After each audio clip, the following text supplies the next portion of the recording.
Innal hamdalillah wassalatu wassalamu ala Rasulillah wa ala alihi wa sahbihi wa man tabi'ahum bi ihsan ila yaumil qiyamah. Kepada seluruh keluarga besar Islam Madinah, Pak Dewo dan Bu Yuanita, yang semoga senantiasa dipanjangkan umurnya dalam ketaatan dan semoga senantiasa kita diberikan petunjuk, dibolak-balikan hati kita pada jalan kekasihnya Allah Subhanahu wa taala dari para nabi dan para rasul, dari para siddiqin dan para syuhada dan orang-orang solih. Dan semoga kecintaan kita kepada mereka menjadi sebab terindah kita diperjumpakan dengan mereka, walaupun mungkin amal kita tidak sebagaimana mempesona amal yang mereka miliki, tetapi kecintaan kita bisa menjadi tiket untuk memperjumpakan kita dengan mereka. Rasulullah SAW menyampaikan, anta ma'aman ahbabta, sesungguhnya kamu akan dibersamakan dengan siapapun yang kamu cintai. Dan inilah yang menjadikan kita harus mendeklarasikan setiap waktunya, setiap saatnya bahwasanya kita mencintai para nabi, mencintai para rasul, mencintai para siddiqin, mencintai para syuhada, walaupun amal kita mungkin tidak akan pernah sama dengan amal yang mereka lakukan, tetapi kecintaan kita akan menjadi sebab hadirnya tiket yang akan diperjumpakan dengan mereka. Kepada mereka kita mencintai dan kepada mereka kita berharap semoga kita dikumpulkan. Alhamdulillah, tentunya senantiasa kita bersyukur kepada Allah atas seluruh nikmat yang Allah berikan. Walaupun bertubi-tubi pada kesempatan beberapa waktu yang terakhir, kita sering sekali mendapatkan berita kematian, berita seseorang dari keluarga kita yang masuk ICU, dan banyak berita-berita yang membuat kita bersedih dan membuat terkuras air mata kita. Tetapi kita yakin betul bahwasanya Allah memberikan episode yang berat ini pasti dibalik satu kesulitan disertai dengan dua kemudahan. Karena memang Allah tidak pernah mengatakan hidup ini mudah, tetapi Allah mengatakan bahwasanya dibalik satu kesulitan ada dua kemudahan. Kita yakin di balik beratnya kita merasakan pandemi ini, selalu ada harapan yang kita harus senantiasa tambatkan kepada Allah, bahwasanya kebaikan itu pasti akan datang, kemudahan itu pasti akan datang. Dan pastinya pandemi ini mungkin ada yang sudah merenggut keluarga kita, ada yang sudah membuat wafat di antara circle kita. Semoga ini bisa menjadi tambahan kebaikan untuk kita, untuk melunakkan hati kita, bahwasanya ajal dan kematian itu sangat dekat dengan kehidupan kita. Apapun yang kita rasakan, apapun yang kita temui pada pandemi ini, tidak boleh membuat kita putus asa untuk selalu bersyukur kepada Allah. Karena syukur itu bukan hanya ketika dalam kondisi lapang, syukur itu bukan hanya dalam kondisi bahagia, tetapi syukur itu juga dibutuhkan dalam kondisi ujian yang datang dan kondisi yang berat.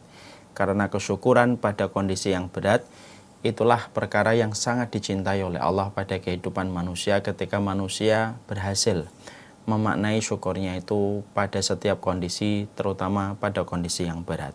Kepada Allah kita bersyukur, kepada Allah kita mengharapkan pertolongan darinya. Semoga ujian-ujian dan kesulitan yang akan datang pada teras kehidupan kita akan menjadi mudah bagi kita menyelesaikan selama kita mendapatkan pertolongan. Pertolongan inilah yang kita harapkan semoga terus turun dalam kehidupan kita.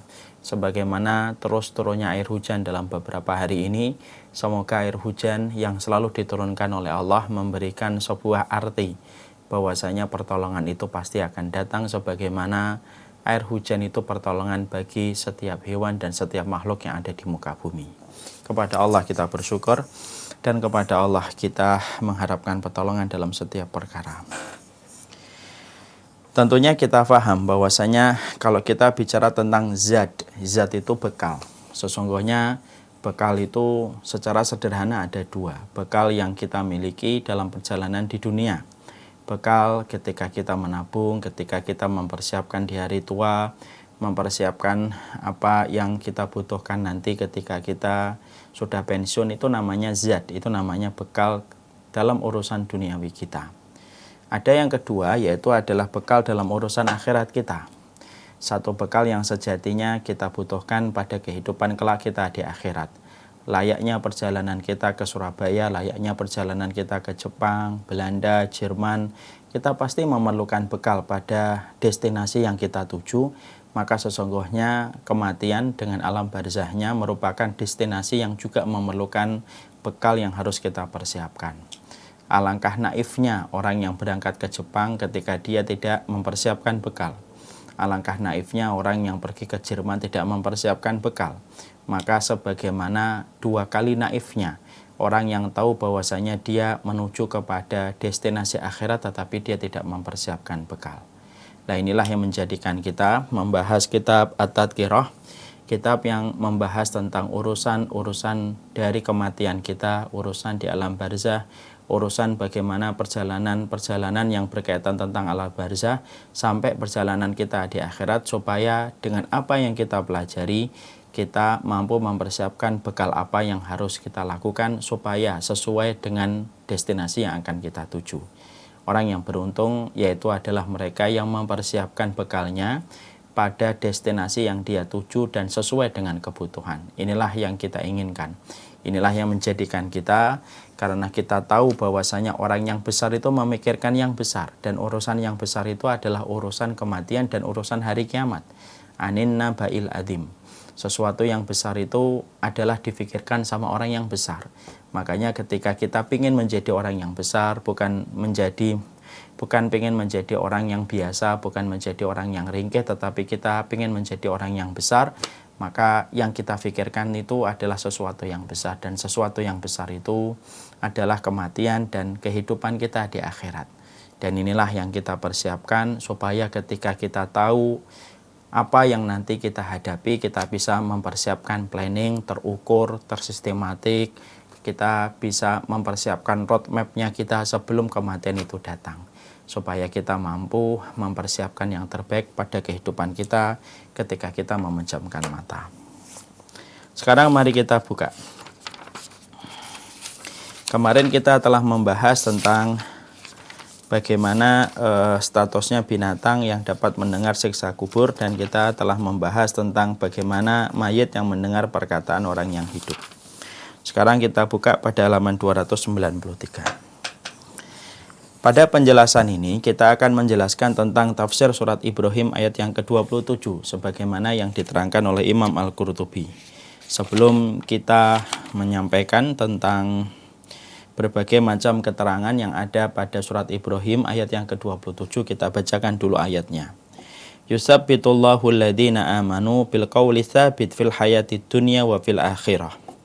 Allah itu meneguhkan perkataan orang yang beriman dengan ucapan yang teguh pada kehidupan di dunia dan di akhirat. Di sini kita menjumpai ada beberapa pelajaran yang Allah sampaikan pada ayat ini. Karena ayat ini merupakan ayat yang selalu hadir pada pembahasan kita. Kalau sudah membahas tentang kematian, selalu hadir surat Ibrahim ayat yang ke-27. Karena pentingnya masalah ayat ini yang selalu hadir pada pembahasan tentang kematian, tentunya ada beberapa poin yang kita harus mengerti, ada beberapa poin yang kita harus pahami dengan benar, supaya betul-betul kita mampu mentadaburi ayat ini dan melahirkan sebuah pencerahan dalam kehidupan iman kita. Yang pertama, bahwasanya Allah itu mensifati dirinya dengan sebuah perbuatan, bahwasanya Allah itu meneguhkan orang yang beriman. Berarti salah satu di antara perkara yang Allah lakukan di dalam sifatnya yang sempurna, Allah itu bukan hanya mengabulkan doa, tetapi Allah itu meneguhkan orang-orang yang beriman. Berarti disinilah kita akhirnya mengetahui kenapa banyak orang solih ujiannya mereka itu berat. Kenapa banyak orang yang taat musibah yang mereka hadapi itu sulit. Tetapi kenapa orang-orang yang solih, orang-orang yang beriman ketika menghadapi ujian dan musibah yang berat, selalu mereka mampu menyelesaikan ujian itu walaupun sangat berat mereka hadapi. Ternyata kita menjumpai dan kita mendapati pada ayat ini karena Allah itu meneguhkan orang yang beriman. Makanya kita kemudian kita merenung, kalau Allah sudah meneguhkan orang yang beriman, siapa yang mampu untuk mengalahkan dan siapa yang mampu untuk meruntuhkan dan merontokkan hatinya orang yang beriman ketika sudah diteguhkan oleh Allah Subhanahu wa taala. Makanya kehidupan kita kalau kita renungkan berarti kita ini sudah diteguhkan oleh Allah ataukah tidak. Karena apa? Karena Allah sudah memberikan sifat, pada sifatnya yang sempurna bahwasanya Allah itu salah satu sifatnya adalah meneguhkan orang yang beriman dalam berbagai macam ujian, dalam berbagai macam musibah, dalam berbagai macam rintangan yang dia hadapi di dalam kehidupan. Ketika dia menjalani ketaatan dia kepada Allah, maka Allah yang teguhkan hatinya. Karena kekuatan dari Allah itu kekuatan pada hati. Karena kekuatan hati akan menimbulkan kekuatan pada fisik dan kekuatan pada setiap langkahnya. Makanya sering sekali saya berkata, manusia itu kalau dikuatkan oleh Allah, dikuatkan pertama kali bukan fisiknya, tetapi yang dikuatkan itu pertama kali adalah hatinya. Makanya kalau hati sudah kuat, berdiri di belakang seorang imam yang membaca pada setiap rakaatnya 2 jam, dia tidak gemetar. Kenapa? Karena Allah kuatkan hatinya. Allah kalau sudah mengkuatkan hatinya, hasil yang akan terjadi adalah spektakuler. Dan itu akan mempengaruhi fisiknya. Berapa banyak fisik yang kuat, tetapi ketika mendapatkan satu ujian dia tidak kuat. Karena kekuatan fisik itu sangat tergantung pada kekuatan hati. Dan orang yang beriman itu selalu dikuatkan hatinya oleh Allah. Makanya kita selalu memintakan kepada Allah di dalam salah satu doa yang sering kita ulang. Ya muqallibal qulub, tsabbit qalbi ala dinika. Ya Allah yang memutar balikkan hati, tsabbit. Sabit itu akar kata yang sama dengan kata yusabbit. Ya Allah, teguhkanlah hatiku. Karena sesungguhnya kekuatan hati merupakan sumber dan poros dari semua kekuatan dalam kehidupan itu dimulai dari kekuatan hati. Dan Allah itu mengkuatkan dan meneguhkan hati. Karena ketika seseorang itu sudah kuat hatinya, maka akan selalu kuat seluruh fisik yang dia miliki dalam melakukan setiap perjalanan hidupnya. Kemudian yang kedua, yusabbitullahu alladhina amanu bil qauli tsabit. Maka sesungguhnya yang diteguhkan oleh Allah itu siapa? Orang yang amanu, orang yang beriman. Berarti kalau kita memperhatikan pada ayat ini, berarti iman itu ada 2. Ada iman yang dibenarkan oleh Allah, ada iman yang didustakan oleh Allah. Kalau iman seorang manusia itu dibenarkan oleh Allah, maka dia akan diteguhkan oleh Allah. Apa yang dia perbuat dan apa yang dia lakukan akan diteguhkan oleh Allah selama syaratnya terpenuhi. Syaratnya itu adalah imannya itu dibenarkan oleh Allah. Makanya yang paling sulit bukanlah beriman. Yang sulit itu adalah beriman dan iman kita diteguhkan dan dibenarkan oleh Allah. Makanya mari kita sedikit flashback. Kalau kita ingat pada waktu saya menyampaikan riwayatnya Bara' bin Azib, ya. Ketika ada seorang manusia, ketika mereka di dalam kuburnya, ditanya malaikat Munkar dan Nakir. Lalu kalau manusia itu mampu menjawab satu persatu pertanyaan Munkar dan Nakir, maka Allah berfirman di atas arasy-Nya, lalu memberitahukan kepada apa yang di dalam kubur itu. Shadaqa abdi, sesungguhnya hambaku ini telah benar. Shadaqa abdi telah benar. Berarti iman itu ada 2. Ada iman yang dibenarkan oleh Allah, ada iman yang didustakan oleh Allah. Dan inilah yang menjadikan kita ini harus mengerti dan harus meraba apakah iman yang kita miliki adalah iman yang dibenarkan oleh Allah ataukah iman yang didustakan oleh Allah. Karena yang kita khawatirkan bukan hanya zina, yang kita khawatirkan bukan hanya khamar. Yang kita khawatirkan itu apabila iman yang kita miliki tidak dibenarkan oleh Allah dan justru didustakan oleh Allah, maka inilah yang menjadikan kerusakan pada urusan kehidupan kita dan urusan akhirat kita. Dimulai ketika iman yang kita miliki didustakan oleh Allah. Makanya berusaha betul bagaimana kita berkomitmen pada keimanan kita, melaksanakan setiap perintahnya Allah, berkomitmen kuat untuk meninggalkan setiap larangan-larangan yang Allah berikan dalam kehidupan kita. Maka itulah yang akan menjadikan iman seseorang itu dibenarkan oleh Allah. Dan orang kalau sudah dibenarkan imannya oleh Allah, maka Allah akan memberikan kepada manusia itu salah satu sifatnya, yaitu meneguhkan orang beriman selama iman orang itu dibenarkan oleh Allah Subhanahu wa Ta'ala. Lah, iman yang dibenarkan oleh Allah itu indikatornya apa, Ustaz? Setidaknya ada 3. Iman itu tidak tercampur dengan kesyirikan, iman itu tidak tercampur dengan kekufuran, dan iman itu tidak tercampur dengan kemunafikan. Siapapun yang imannya tidak tercampur dengan 3 ini merupakan sebuah penjelasan dari kriteria iman yang dibenarkan oleh Allah ketika iman ini tidak tercampur dengan 3 perkara ini. Iman lam yalbisu imanahum bidulmin. Iman mereka tidak tercampur dengan dulm. Dulm itu kedzaliman, artinya kesyirikan. Inilah iman yang dibenarkan oleh Allah. Orang yang mengaku beriman belum tentu dia itu imannya dibenarkan kalau dia melakukan syirik. Bukankah banyak orang yang melakukan syirik mengaku dirinya beriman tetapi melakukan kesyirikan kepada Allah? Jangan kita kira bahwasanya orang yang melakukan syirik itu adalah orang yang tidak mengenal Allah. Salah. Kadang-kadang kita jumpai orang itu mengenal Allah tetapi belum tentu menjamin dia itu memurnikan ibadahnya kepada Allah ketika dia jatuh dalam kesyirikan. Mari kita lihat orang-orang musyrikun pada zaman Rasulullah yang diperangi oleh Allah dan Rasulnya. Kita wakilkan dengan 2 nama, Abu Jahal dan Abu Lahab. Abu Jahal dan Abu Lahab ini kenal Allah atau tidak kenal Allah? Kenal Allah. Makanya Allah menyampaikan pada surat Az-Zumar, wala in sa'altahum man khalaqas samawati wal ard la yaqulunallah. Kalau kamu tanya kepada orang-orang musyrikun, wahai Muhammad, siapa yang menciptakan langit dan bumi? La yaqulunallah. Mereka pasti akan menjawab, yang menciptakan langit dan bumi adalah Allah.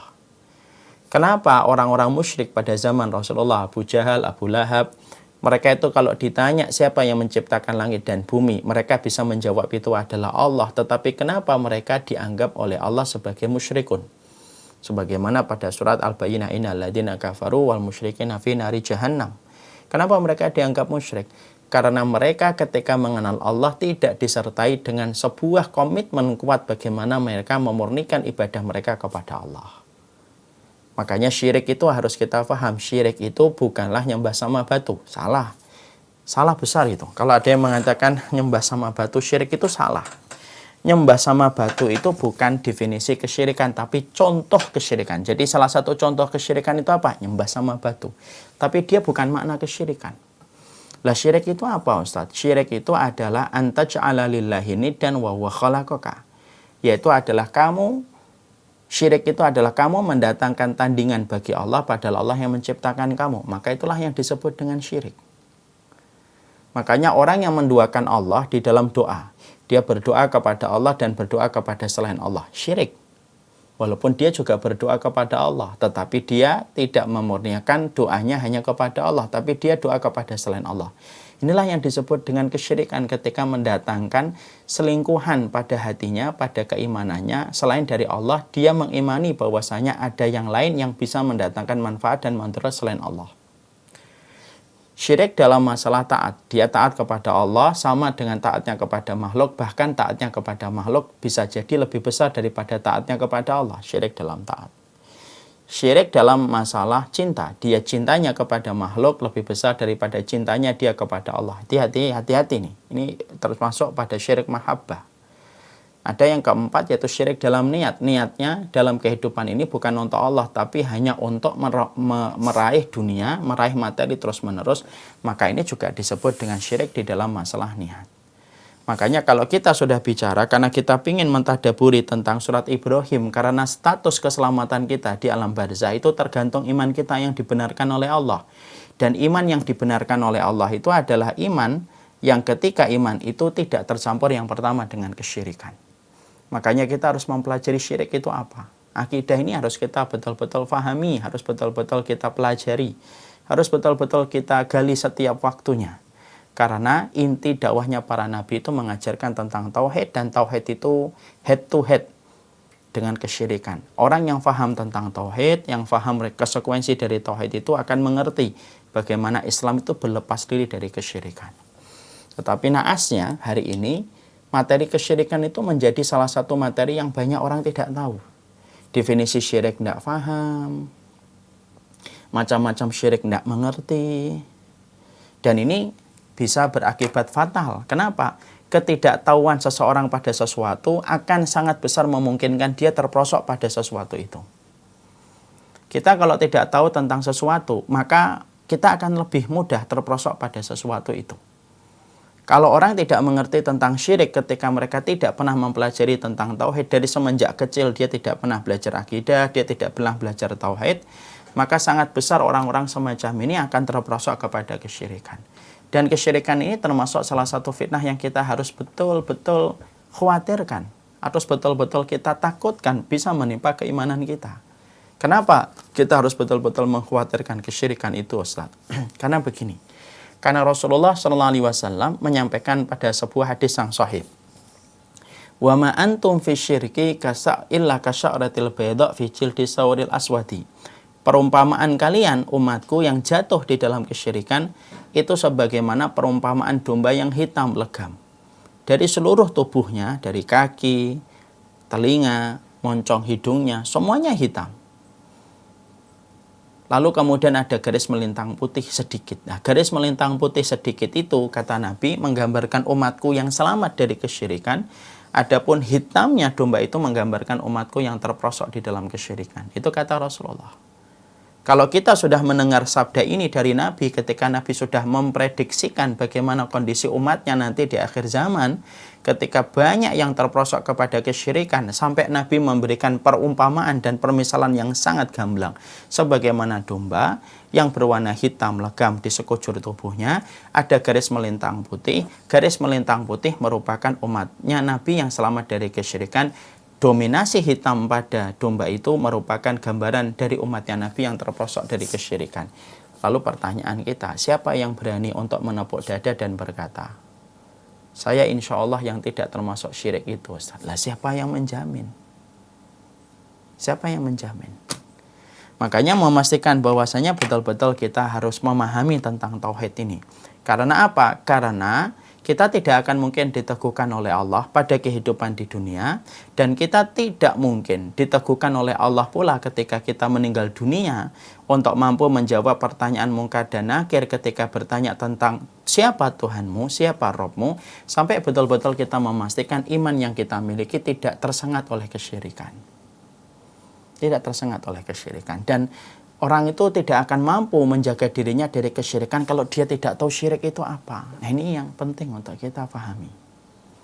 Ini penting untuk kita mengerti. Dan kita juga harus paham, Dajjal itu tidaklah datang kecuali membawa slogan kekufuran dan kesyirikan, membawa ajaran kesyirikan dan kekufuran. Makanya Dajjal itu kalau kita perhatikan dalam hadis-hadis yang panjang, Dajjal itu ada tulisan kafaro di keningnya yang bermakna kafaro, yaitu adalah tertutupi atau mengingkari. Berarti agenda besarnya Dajjal itu adalah kekufuran. Dan sebelum munculnya Dajjal besar, Rasulullah sudah mengatakan la taqumu sa'ah, tidak akan pernah terjadi hari kiamat sampai kita menjumpai ada munculnya 30 Dajjal-Dajjal kecil sebelum munculnya Dajjal besar. Berarti Rasulullah itu sudah menyampaikan sebelum munculnya Dajjal besar ada Dajjal-Dajjal kecil yang jumlahnya 30. Yang mana mereka akan mempropagandakan supaya iman itu menjadi sesuatu yang dimusuhi, kesyirikan itu dipuja. Yang hak itu direndahkan, yang batil itu diangkat. Itu yang dilakukan Dajjal-Dajjal kecil. Penyebutan Nabi dengan kata 30 bukan bermaksud membatasi, tetapi menunjukkan banyaknya Dajjal-Dajjal kecil yang mereka memiliki agenda yang sama, memiliki bahasa yang sama, dan propaganda yang sama dengan Dajjal besar sebelum munculnya Dajjal besar. Dan itu sama, mereka memiliki benang merah di antara 30 Dajjal ini yang diceritakan oleh Rasulullah, yaitu adalah menyampaikan dan mempropagandakan tentang kesyirikan dan kekufuran. Ini kan kita khawatir nih. Makanya kalau kita sudah bicara tentang ayat ini, poin yang kedua adalah iman yang dibenarkan oleh Allah itu iman yang dipastikan dia tidak tersengat oleh kesyirikan. Baik syirik dalam doa, baik syirik dalam cinta, baik syirik di dalam taat, baik syirik di dalam niat. Karena bisa jadi kita tergelincir, sadar atau tidak sadar. Makanya salah satu doa yang harus senantiasa kita lazimi ketika kita sudah berada pada akhir zaman, Dajjal-Dajjal kecil sudah mulai muncul, mereka memiliki benang merah dengan Dajjal besar untuk mempropagandakan kesyirikan dan kekufuran, maka doa yang kita harus selalu hadirkan pada hati kita dan lisan kita itu adalah berusaha betul supaya diri kita, keluarga kita, anak-anak kita terjaga dari kesyirikan, sebagaimana doa itu pula yang didoakan oleh Nabi Ibrahim kepada keturunannya supaya keturunannya tidak terjatuh kepada kesyirikan. Makanya kita berdoa, Allahumma inna na'udzubika an nusyrika bika syai'an na'lamuhu wa nastaghfiruka lima la na'lamuhu. Ya Allah, kami berlindung diri kalau kami berbuat syirik yang tidak kami sadari dan kami memohon ampun, yang kami sadari dan kami memohon ampun dari berbuat syirik yang tidak kami sadari. Karena bisa jadi ada seseorang itu mungkin terjangkiti dengan kesyirikan, dan itu lebih berbahaya daripada semua penyakit apapun. Kenapa? Karena kesyirikan apabila dibawa sampai pada mati tidak ada tempat kembalinya kecuali kekal di dalam neraka. Kalaulah corona, COVID harus divaksin untuk meningkatkan kekebalan dan imunitas tubuh melawan corona yang tersebar masif di sekitar manusia, maka sesungguhnya tauhid itu, sesungguhnya iman pun harus divaksin. Dan vaksinnya keimanan itu adalah bagaimana memastikan bahwasanya iman yang kita miliki tidak tersengat dengan satu, kesyirikan. Barulah iman yang semacam ini akan dibenarkan oleh Allah Subhanahu wa Ta'ala. Ya. Makanya Masya Allah, pendidikan anak itu yang paling penting juga pendidikan akidah. Ini pendidikan akidah itu salah satu di antara perkara yang penting banget dalam pendidikan anak-anak kita. Ya. Jadi kesyirikan itu luar biasa. Makanya kan kita lihat kan kesyirikan sekarang itu betul-betul meluas. Bahkan viral. Ada yang menjadi peramal, meramal begini, meramal begitu. Viewernya sampai ribuan, bahkan ratusan ribu viewernya. Belum lagi dukun-dukun yang bertebaran. Belum lagi berbagai macam paham-paham yang berseberangan dengan apa yang disampaikan oleh kitabullah dan sunnah, paham-paham yang mengajak kita untuk meninggalkan aturan Allah dan Rasulnya, itu semuanya sama, bisa berujung kepada sebuah kesyirikan dan kekufuran. Dan ini yang kita khawatirkan, karena menjaga iman itu bukan hanya sekedar sholat, menjaga iman itu bukan hanya sekedar puasa, menjaga iman itu bukan hanya sekedar kita melakukan haji dan umroh. Adapun masalah sholat, puasa, haji, dan umrah itu merupakan ibadah zahir yang dilakukan anggota tubuh kita. Yang kita lakukan yaitu adalah menjaga keimanan, itu adalah memastikan bahwasanya kita tidak terjangkiti dengan kesyirikan dan tidak tersengat dengan kesyirikan. Baru iman kita dibenarkan oleh Allah. Yang kedua, yaitu tidak terjangkiti dengan kekufuran.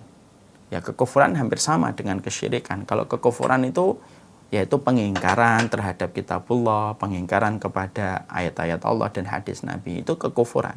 Yang ketiga, kemunafikan, yaitu memastikan bahwasanya iman kita tidak tersengat dengan kemunafikan. Barulah iman itu akan menjadi benar. Yang kita maksudkan kemunafikan di sini bukan kemunafikan biasa, tetapi kemunafikan yang sifatnya adalah kemunafikan hati.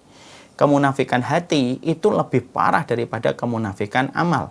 Kalau kemunafikan amal itu kalau ngomong bohong, kalau berjanji menyelisihi, kalau diberikan amanah mengkhianati, maka itu merupakan kemunafikan yang tidak mengeluarkan seseorang dari agama Allah.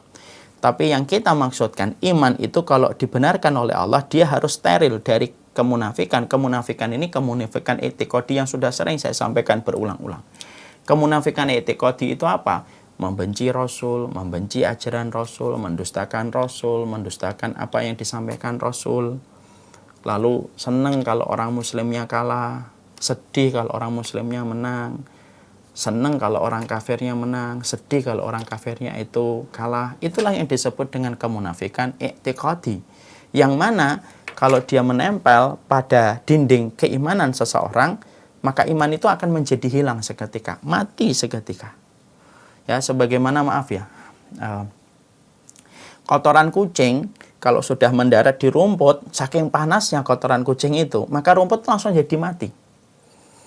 Ya, rumput itu langsung jadi mati.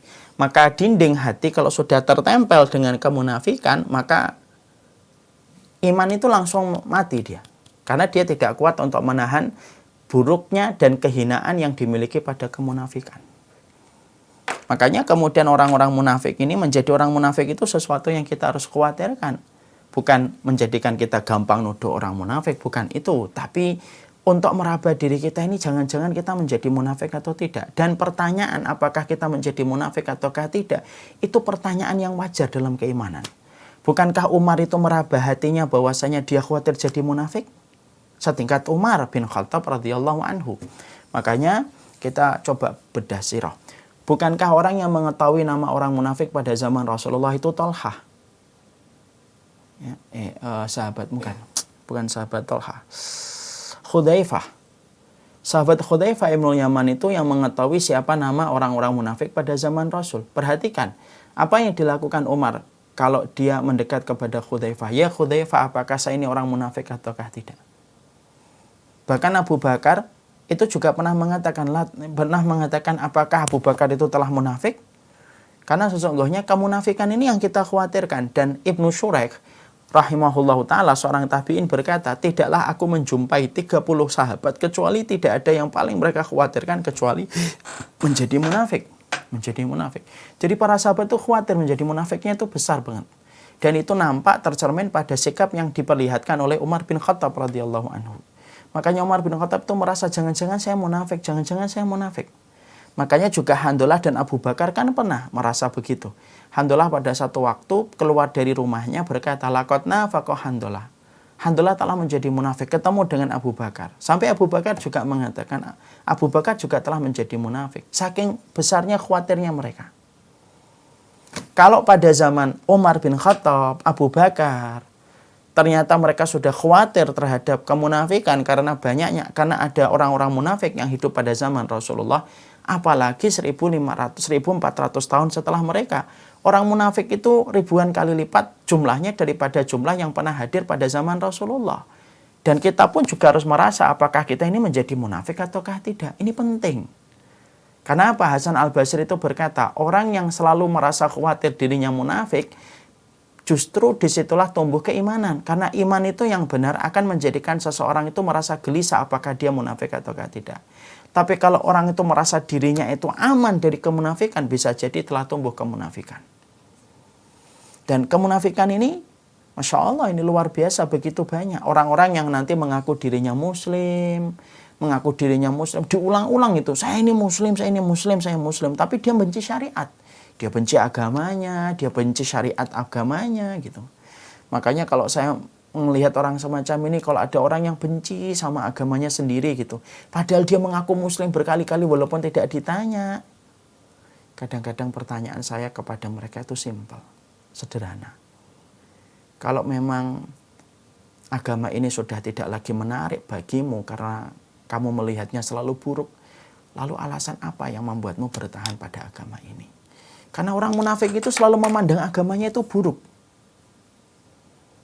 Tapi anehnya pada saat yang bersamaan dia tidak pernah mau, pada saat yang bersamaan dia mengaku dirinya itu muslim gitu.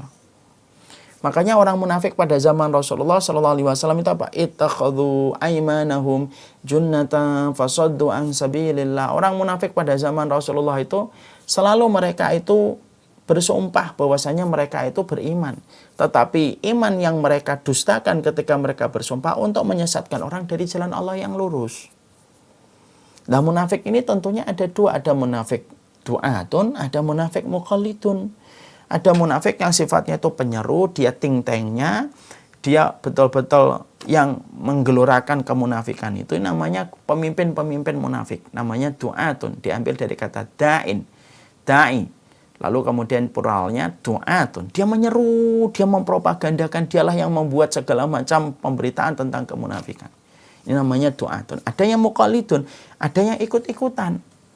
Menjadi munafik ikut-ikutan karena tidak paham, karena bodoh, tidak lahir dari keluarga yang memahamkan dia tentang keimanan, tidak lahir dari orang tua yang memahamkan dia tentang kemunafikan itu apa. Akhirnya dia terpengaruh dengan berbagai macam narasi indah yang selalu dibuat sama orang munafik. Akhirnya dia menjadi ikut-ikutan munafik. Namanya muqallidun. Ya entah du'atun atau muqallidun. Ini kalau sudah nempel pada dinding keimanan, maka dinding keimanan ini menjadi hilang dan akhirnya iman tidak bisa dibenarkan oleh Allah. Iman itu sudah tidak lagi dibenarkan oleh Allah. Makanya inilah yang menjadikan kita akhirnya mengerti. Berarti kalau kita membahas ini, yusabbitullahu alladhina amanu, Allah itu meneguhkan. Karena Allah itu salah satu sifatnya meneguhkan hatinya orang yang beriman. Orang beriman siapa yang diteguhkan oleh Allah? Orang yang beriman yang mampu memastikan keimanannya tidak tersengat dengan kesyirikan, tidak tersengat dengan kekufuran, dan tidak tersengat dengan kemunafikan. Apa yang Allah lakukan?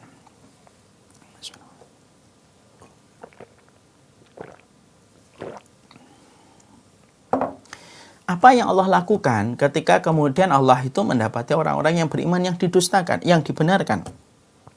Maka yusabbitullahu alladzi bil qauli tsabit. Allah akan teguhkan dengan perkataan yang kokoh. Para ulama lalu kemudian menyebutkan perkataan kokoh itu apa? Perkataan kokoh itu ya perkataan keimanan, perkataan la ilaha illallah. Ketika dia pada saat akhir kehidupannya, dia mampu mengucapkan kalimat syahadat, la ilaha illallah di akhir kehidupannya. Allah teguhkan perkataannya itu. Fil hayati dunia wa fil akhirah. Dalam kehidupan di dunia ataupun dalam kehidupan di akhiratnya. Dan Allah itu akan teguhkan pula ketika dia di alam barzakh, ketika dia berada pada alam kematiannya, maka dialah yang akan dibantu oleh Allah untuk digerakkan lisannya, untuk menjawab dari apa pertanyaan yang ditujukan oleh malaikat Munkar dan Nakir. Jadi yang menjadikan seorang mukmin mampu menjawab pertanyaan Munkar dan Nakir ketika dia bermalam yang pertama di alam barzakh, yang membuat dia mampu menjawab itu adalah Allah.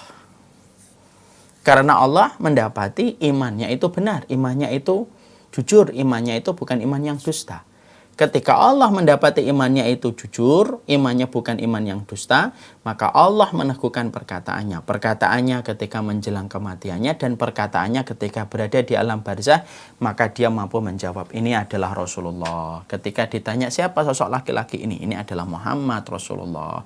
Siapa Robmu? Maka dia menjawab bahwasanya Rob saya adalah Allah. Siapa nabimu yang diutus kepadamu? Maka dia menjawab itu adalah Muhammad, abduhu wa rasuluhu. Apa agama yang diutus kepadamu? Maka dia menjawab sesungguhnya itu agama Allah, yaitu adalah agama Islam. Dan yang meneguhkan itu adalah Allah. Ya. Karena apa? Karena kemudian itu merupakan perkara yang berat. Itu merupakan perkara yang sejatinya adalah perkara yang sulit. Makanya beruntunglah orang-orang yang mereka itu telah dibenarkan oleh Allah sampai kemudian mereka mampu menjawab itu dalam kondisi malam pertamanya dia ketika di alam barzakh. Makanya inilah yang menjadikan kita adalah dari surat Ibrahim yang ke-27, disinilah kita memiliki sebuah evaluasi besar pada keimanan kita. Apakah keimanan kita ini sudah dibenarkan oleh Allah, ataukah keimanan kita ini masih didustakan karena kita mengatakan beriman tetapi ternyata kita tidak pernah membersihkan iman kita dari kesyirikan. Ataukah iman kita itu kita merasa beriman padahal iman kita masih tercampur dengan kekufuran. Apakah kemudian iman kita tercampur dengan kemunafikan? Pertanyaan dari perenungan ini yang akan menentukan posisi kita pada pusaran keimanan. Apakah iman kita yang dibenarkan oleh Allah ataukah iman kita yang didustakan oleh Allah? Makanya Masya Allah inilah yang menjadikan kita harus paham kalau sudah bicara iman, selalu yang kita harus pahami adalah berhadapan dengan Allah. Yang paling penting itu pandangan Allah. Yang paling penting itu adalah penilaian Allah. Memastikan bahwasanya seluruh perjalanan ilmunya kita, perjalanan amalnya kita, memastikan bahwasanya iman yang kita miliki adalah iman yang dibenarkan oleh Allah Subhanahu wa taala. Makanya kita minta kepada Allah supaya kita senantiasa diberikan kalimat yang hak dalam setiap kehidupan kita. Maka disinilah kemudian kita paham.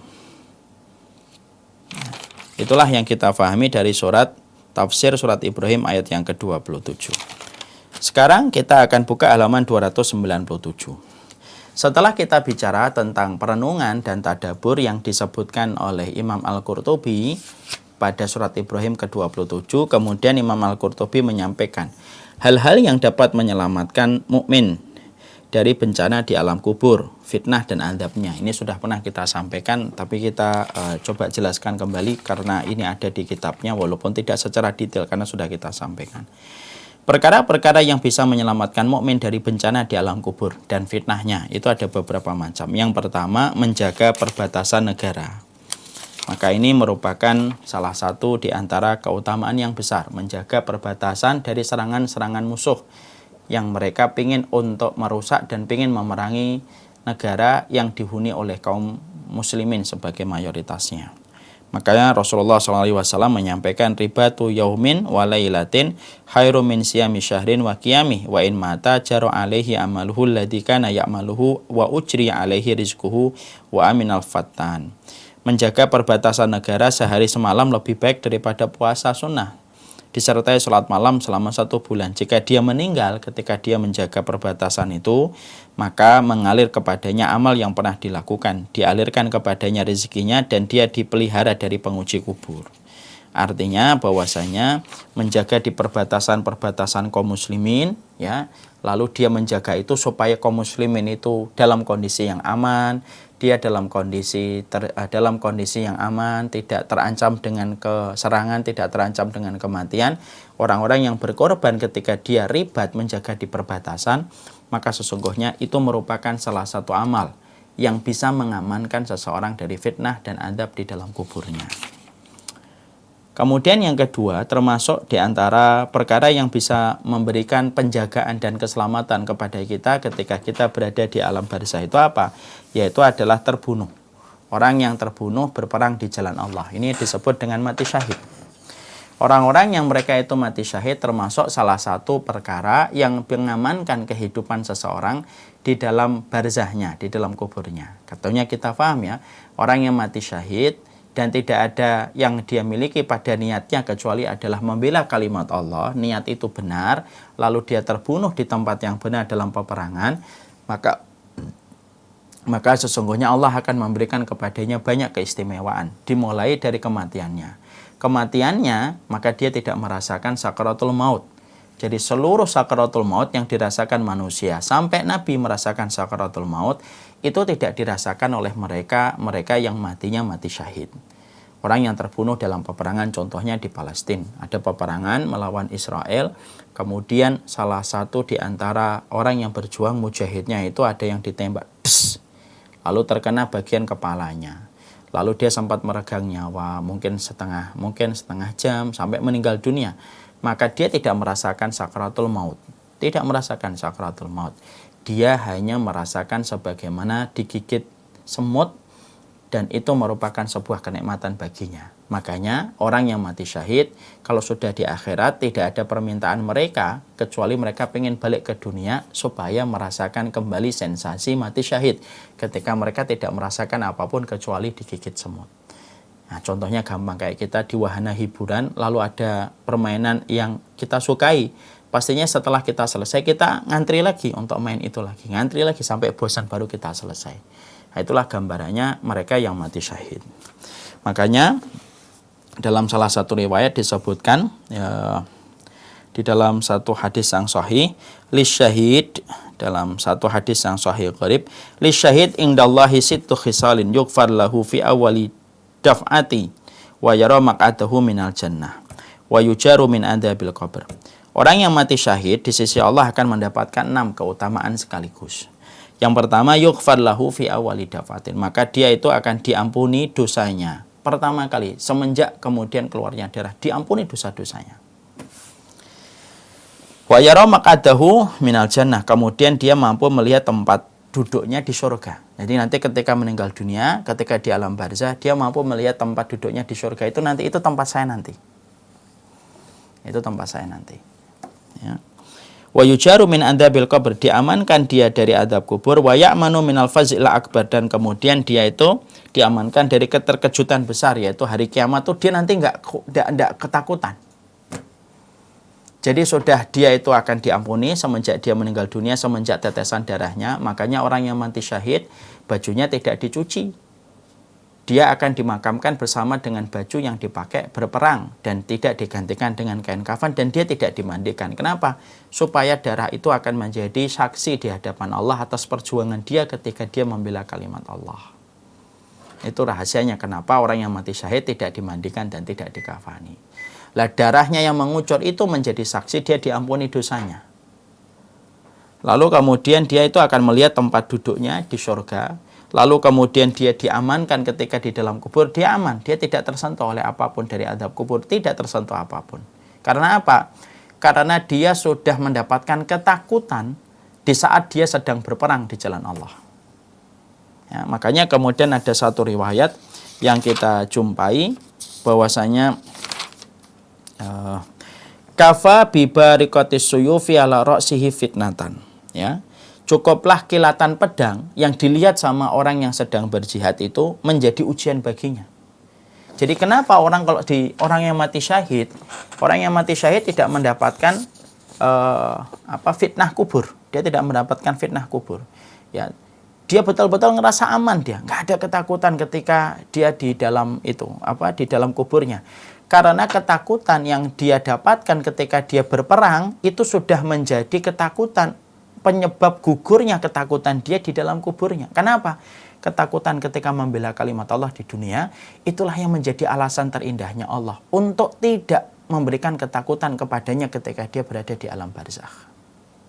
Wa yujaru min adzabil qabr. Lalu kemudian diamankan dari azab kubur. Ini yang ketiga. Wa ya'manu minal fazil akbar. Lalu kemudian diamankan dari keterkejutan hari kiamat. Artinya ketika hari kiamat dia tidak ada rasa ketakutan. Dan nanti ketika dibangkitkan dia dalam kondisi tersenyum. Kan kita sudah mempelajari. Manusia itu ketika dibangkitkan dari alam kubur itu beda-beda kondisinya. Manusia itu ketika dibangkitkan dari azab kubur itu kan beda-beda. Ada yang dalam kondisi sempoyongan, kayak orang kerasukan setan. Siapa itu? Mereka yang makan riba dan tidak bertobat sampai mati. Mereka dalam kondisi sempoyongan sebagaimana orang kesetanan. Ada yang dibangkitkan dalam kondisi buta, meraba-raba ketika akan dikumpulkan ke padang mahsyar. Siapa ini? Orang-orang yang mereka ketika di dunia tidak pernah sama sekali memberikan waktu untuk mempelajari ilmu akhirat. Ilmunya Allah, ilmunya Rasulullah dianggap remeh dan dianggap tidak penting karena tidak menunjang profesi dan karirnya. Akhirnya apa? Pokoknya sholat, puasa, tapi sekalinya ayo belajar yuk. Nggak mau dia, karena merasa itu tidak penting. Ada yang dibangkitkan dalam kondisi tidak membawa daging di wajahnya. Siapa ini? Yaitu adalah mereka-mereka yang suka meminta-minta padahal dia masih mampu. Ada yang dibangkitkan miring, yaitu dalam kondisi berpoligami tidak adil. Ada yang dibangkitkan mengeluarkan bau nanah di sekujur kain kafa di sekujur tubuhnya ketika orang ini niyahah dan ketika meratapi mayit. Macam-macam. Tapi ada yang dibangkitkan dalam kondisi tenang, tersenyum, tidak ada sama sekali raut dan rona ketakutan pada wajahnya. Tidak ada rasa rona ketakutan, itu tidak ada. Wa ya'manu, kata Rasulullah, wa ya'manu minal fazil akbar. Dia diamankan oleh Allah dari keterkejutan hari yang besar, yaitu hari kiamat. Itu kan hari yang besar. Anin nabail adim, itu hari yang besar. Orang itu terbelalak matanya ketika mereka akan menjumpai hari kiamat itu datang. Tapi bagi orang yang mati syahid, enggak, dia tenang. Dia tenang, dia senyum. Karena dia tahu, akhir dari perjalanan dia pada waktu itu, akhirnya itu adalah di surga. Jadi misalkan gini, orang akan naik sebuah bis, rebutan tiket biasanya ketika lebaran. Orang itu ketika mau ke terminal, perasaan mereka itu harap-harap cemas. Jangan-jangan tiketnya habis atau tidak habis. Nanti kalau habis dia nggak bisa pulang, barang sudah dibawa ke terminal dengan susah payah. Apa yang terjadi? Kalut kalau sudah sampai terminal, cepat turun, cepat nyari orang yang jual tiket. Beda dengan orang ketika dia sudah beli tiket sebelumnya, dia tenang. Yang lain kalang kabut, harap-harap cemas bisa mendapatkan tiket atau tidak. Dia tenang, santai, duduk, dia mungkin minum, mungkin dia nyantai duduknya. Kenapa? Dia sudah dapat tiket, tinggal nyari tempat duduknya. Itu perumpamaan yang bisa kita dekatkan ilustrasinya kepada orang yang mati syahid. Kenapa orang yang mati syahid itu? Tadi kan kita jawab, kenapa orang yang mati syahid itu aman di adab kubur? Karena ketakutan dia ketika berperang itu sudah menjadi cukup bagi Allah untuk menggugurkan ketakutan dia di dalam barzah. Kenapa kemudian dia itu diamankan ketika dia dibangkitkan di alam kuburnya, ketika dikumpulkan di padang mahsyar? Kita tahu jawabannya. Karena dia tahu bahwasanya tempatnya nanti di surga. Jadi dia tahu ini tuh nanti seremonial aja, nanti kemudian ini ditanya ini, nanti ujungnya ke surga, dia sudah mengerti. Ya. Wa yudha'u ala ra'sihi tajul waqar, maka akan diletakkan kepadanya sebuah mahkota yang lebih baik daripada dunia dan seisinya, akan dinikahkan dengan 72 bidadari dan dia mampu memberikan syafaat kepada 70 dari keluarganya. Masya Allah. Berarti kemudian orang-orang yang mati syahid itu mereka diamankan dari azab kubur. Itu berdasarkan dari apa yang mereka lakukan ketika mereka telah melewati ketakutan ketika mereka berperang, itulah yang menjadi sebab Allah amankan mereka di dalam azab kubur. Dan yang menarik pada riwayat ini, dalam riwayat Tirmidzi ini apa? Wa yushaffi'u fi sab'ina min aqaribihi. Rasulullah mengatakan dia mampu memberikan syafaat kepada 70 dari keluarganya. Jadi 70 keluarganya akan mendapatkan syafaat dari orang yang mati syahid. Makanya kalau kita pernah menjumpai, masih ingat ibu-ibu dan bapak beberapa hari yang lalu, beberapa waktu yang lalu, ada seorang perawat yang ada di garda terdepan ketika melawan Yahudi Israel, kemudian tertembak oleh sniper. Kalau beliau betul-betul meninggal dunia, disebabkan niatnya betul-betul saat itu berjuang untuk membela kaum muslimin yang sedang melawan Yahudi Bani Israel, lalu dia terbunuh, maka dia bisa memberikan syafaat kepada siapa? Kepada bapaknya, ibunya, adiknya, kakaknya. Dan itu perkara besar. Sudah saya sampaikan, syafaat itu perkara besar. Syafaat itu artinya adalah genap. Lawan dari witir, yang artinya ganjil. Kalau boleh kita bahasakan lebih mudah, berarti menggenapkan sesuatu supaya akhirnya memantaskan dia untuk mendapatkan sesuatu. Syafaat itu Masya Allah. Ibarat kita itu mau pergi ke Bandung, uang kita tinggal 100.000, tetapi di Bandung kita ketemu teman yang menjamu kita, memberikan tempat untuk kita, kemudian menyewa dan meminjamkan rumahnya untuk kita, meminjamkan mobilnya untuk kita pakai selama kita di Bandung. Uang 100.000 itu akhirnya cukup untuk di Bandung selama 1 bulan. Kenapa? Karena kita mendapatkan fasilitas rumah dan mobil dari teman kita. Itulah perumpamaan syafaat. Makanya Masya Allah, orang yang beruntung itu salah satunya adalah orang yang mendapatkan syafaat dari orang-orang yang mati syahid. Makanya kedudukannya yang besar. Makanya sampai kemudian kita akhirnya mendapati apa? Masih ingat pada pekan yang lalu kita membahas. Makanya inilah yang menjadikan kita harus senantiasa, ini yang memastikan kita harus betul-betul meminta supaya kita termasuk orang yang mati syahid. Berdoa mati syahid itu termasuk keutamaan dari umatnya Rasulullah. Maka mintalah mati syahid. Terus dengan jujur kepada Allah, mintalah ya Allah mati syahid ya Allah. Karena Rasulullah SAW sudah menyampaikan berita kepada kita dalam sabdanya. Man talaba syahadah bisidikin. Man talaba syahadah bisidikin. Balaghahullahu manazila syuhada. Wa in mata ala firashihi. Barang siapa yang meminta mati syahid dengan jujur, terus dia, jujur itu terus-terusan. Bisidikin itu artinya jujur. Artinya jujur itu dia tulus, dia betul-betul minta mati syahid. Dia tulus dan terus-terus menerus dia meminta. Balaghahullahu manazila syuhada. Allah akan memberikan kepadanya kematian mati syahid. Statusnya mati syahid. Walaupun dia meninggalnya di atas tempat tidur.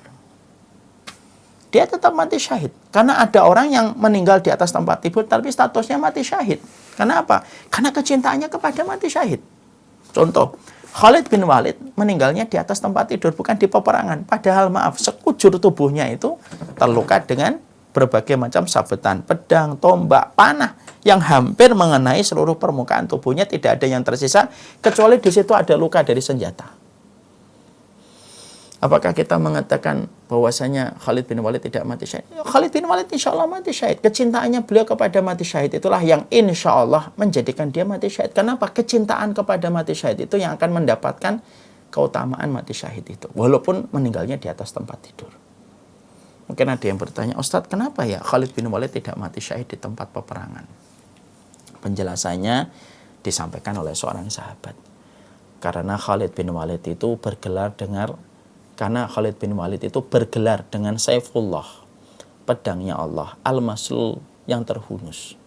Dan Allah tidak membiarkan pedangnya Allah itu jatuh, hina di dalam peperangan. Makanya Allah tidak memberikan kematian pada Khalid ketika dalam peperangan untuk menjaga pedangnya Allah supaya meninggalnya mulia. Makanya kemudian kalau kita mendapati riwayat ini, itulah yang menjadikan kita kondisikan suami kita, anak kita, yuk minta terus mati syahid. Maka kalau terus minta mati syahid, maka Allah akan memberikan kepadamu keutamaan mati syahid walaupun meninggalnya di atas tempat tidur.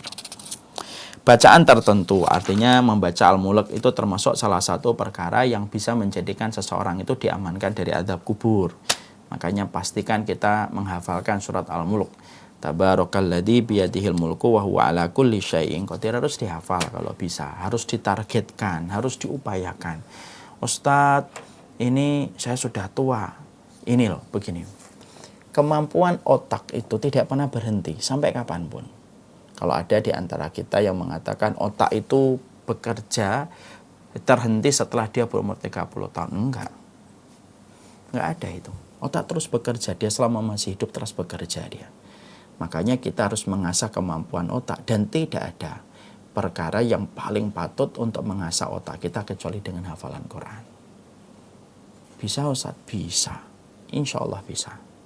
Sekali lagi, Rasulullah SAW mengatakan, kalau kita ikhlas, pasti Allah yang akan mengatur bagaimana kemudahan itu kita dapatkan. Ya, makanya saya yakin bahwasanya ini bisa. Hafalkan surat Al-Mulk, itu salah satu di antara syarat supaya kita diamankan dari adab kubur. Saya nggak mampu menghafal, saya cuma membacanya, tidak apa-apa, tapi menghafal itu lebih baik. Ingat ya, rumah yang tidak dibacakan Quran itu rumah kuburan. Berarti dada yang tidak ada hafalan Qur'annya itu berarti dada kuburan. Nah, tolonglah, ada yang kita bawa sebelum kita meninggal dunia. Masuk bahasa Inggris pinter, teori fisika pinter, teori ekonomi makro dan mikro pinter. Masuk hafalan Quran surat Al-Mulk aja kita nggak hafal. Tentunya kan kita malu. Kita meminta surga kepada Allah, tetapi kalamnya tidak pernah kita bersemangat untuk menghafalnya. Intasdukillaha yastuka. Kata Rasulullah, apapun kalau niatnya itu sudah karena Allah, maka pasti Allah yang akan mengatur bagaimana apa yang dia niatkan karena Allah itu mudah terjadi. Ya. Kemudian yang keempat, mati sakit perut, maka termasuk salah satunya disampaikan dalam satu hadis yang sahih, bahwasanya man yaqtuluhu batnuhu lam yu'adzab fi qabrihi. Barang siapa yang dia itu mati sakit perutnya, maka dia tak akan diadab di dalam kuburnya. Nah, ini tentunya para ulama mencoba untuk menjelaskan sakit perut ini apa aja sih, ya mencret dan berbagai macam penyakit-penyakit dalam. Maka insya Allah mereka adalah orang-orang yang akan diamankan dari adab kuburnya, tapi dengan satu syarat, tapi dengan dua syarat, sabran wahtisaban, sabar dan harus mengharapkan pahala di sisi Allah. Ini merupakan salah satu perkara yang kita harus hafal. Jadi sakit itu apakah akan mendatangkan keselamatan dari adab kubur? Iya, selama kita sabar dan mengharapkan pahala di sisi Allah. Ini ada sebuah pertanyaan. Gini, Ustadz, apakah COVID ini orang yang meninggal dunia akan mendapatkan mati syahid ataukah tidak? Memang kita jujur ya, para ulama kemudian mengatakan ada dua pendapat. Ada yang mengatakan COVID ini kayak taun. Kalau yang mengatakan bahwasanya COVID ini kayak taun, berarti orang yang meninggal COVID itu sebagaimana orang yang terkena taun, dia mati syahid. Mati syahidnya di akhirat, bukan mati syahid di dunia. Di dunia tetap dimandikan, dikafani, tetapi dia syahid di akhirat. Ada yang mengatakan bahwasanya COVID ini bukan taun. Pertimbangannya, kenapa COVID ini bukan taun? Karena COVID ini masuk juga ke Madinah dan Mekah. Karena penduduk Mekah dan Madinah ada yang kena COVID. Padahal taun, kalau taun itu tidak akan pernah bisa memasuki Mekah dan Madinah, kata Rasulullah SAW. Terlepas dari perbedaan para ulama tentang masalah COVID ini taun ataukah tidak, nah, kalau saya lebih luas menjawabnya. Begini aja lah, kalau memang tidak mau dipusingkan dengan perbedaan yang terjadi, perdebatan yang cukup panjang, apakah COVID ini taun ataukah tidak, sekarang gini aja. Siapapun yang sakit, lalu dia bersabar, mengharapkan pahala di tengah sakit yang dia dapatkan, tidak ada balasannya kecuali surga. Itu kita harus yakin itu. Ini sebuah kabar yang sudah disampaikan oleh Rasulullah dalam sabdanya yang harus kita yakini dan kita harus imani. Saya ambilkan sebuah riwayat. Ada seorang wanita yang dia terkena penyakit ayan, mendatangi Rasulullah SAW.